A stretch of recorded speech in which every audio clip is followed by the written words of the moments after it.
Është zhvilluar në Universitetin Luiz Grakuçi të Shkodrës konferenca 20 ndërkombëtare me temë zhvillimin e kohë të trazuara, një bashkëpunim i këtij universiteti me Institutin Shqiptar të Sociologjisë dhe me pjesëmarrës nga 26 shtete të Europës si dhe nga Shtetet e Bashkuara të Amerikës. Sociologjia ka një lloj luksi për të qenë në qendër të këtij zhvillimi. Pse?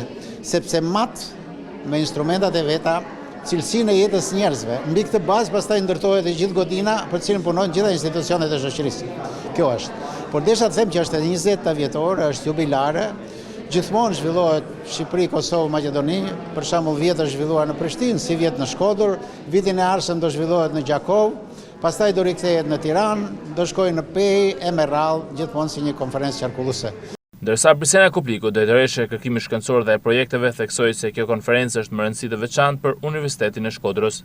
Konferenca titullohet Zhvillimi në kohë të turbullta dhe ka shumë element të cilët janë të fokusuar në çështjet e arsimit sot në Shqipëri, në çështjet e zhvillimeve sociale, nga fusha e psikologjisë, nga fusha e punës sociale, shumë element nga aspekte ekonomike, aspekte kulturore, aspekte të gjeografisë, prandaj ka karakterin e ndërdisiplinaritetit. Rektori i këtij universiteti, profesor Dr. Tonin Xhuraj, duke përshëndetur të pranishmit, theksoi se teknologjia ka përparuar me shpejtësi të madhe dhe se duhet përshtatur sa më shpejt me këto zhvillime.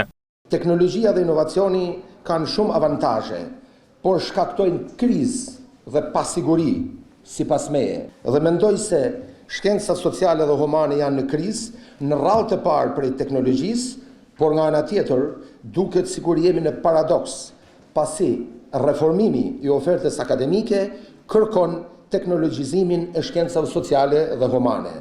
Mendoj se kriza duhet ka përcyer duke i shpallur këto programe studimit të mbrojtura, jo thjesht me bursa, por me një orientim sa më të qartë akademik të maturantëve, si dhe kufizim të kuotave të programeve të studimit të stimuluara.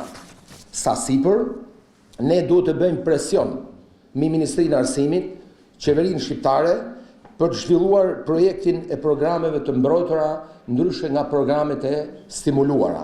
Në këtë konferencë, e cila zgjati 2 ditë, do të prezantohen 180 punime shkencore, të përgatitura nga 275 autor, bashkautor dhe kontribues të tjerë nga Shqipëria, Kosova, gjithsej nga 26 vende, të ndarë në 4 seksione. Përveç Universitetit të Shkodrës, bashkëpunojnë edhe Universiteti i Tiranës, Vlorës, Korçës, si dhe Universiteti i Oredeas në Rumani.